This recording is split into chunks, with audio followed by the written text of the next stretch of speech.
What a wonderful smile. Is this a smile that is a harbinger of good things on Dalal Street? We've had terrible first 6 months of trade. How are you watching sentiment? I hope this is a harbinger of good things. नमस्ते शैल और आपके दर्शकों को भी नमस्ते.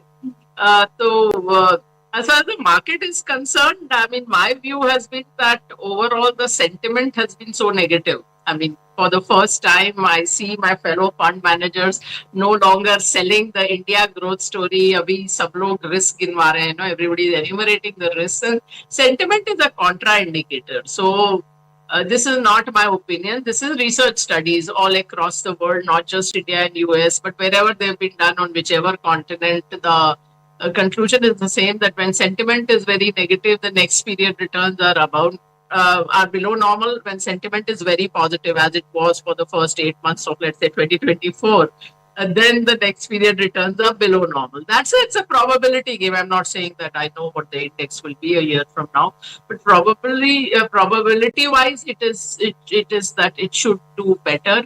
In terms of the market itself, you would have noticed that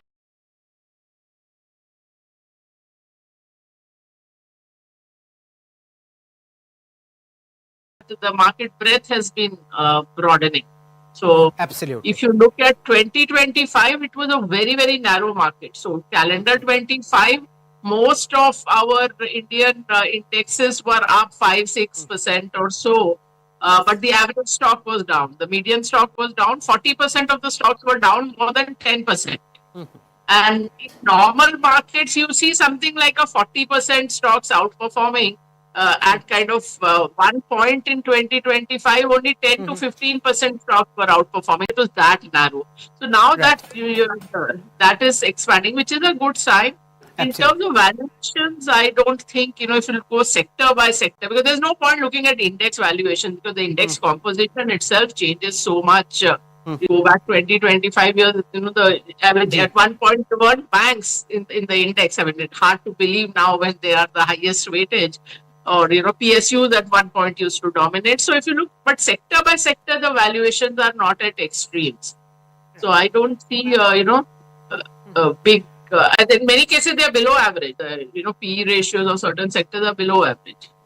Yes, Shah, you were saying. What I agree with you completely is how the broadening of the market is happening. The kind of sectors that keep on popping up on a lot of statistical methods is very, very surprising at a time when, pretty much everybody in India and in the rest of the world has written an obituary for Dalal Street that nothing much is expected here, and money will flow out, and we are to be blamed for our own ills and sorrows, so on and so forth. We've seen this time earlier, and this too shall pass. But what are you making out specifically of this broadening of the market? What could be the possible reasons? If you like the video, do like, comment, share, and subscribe.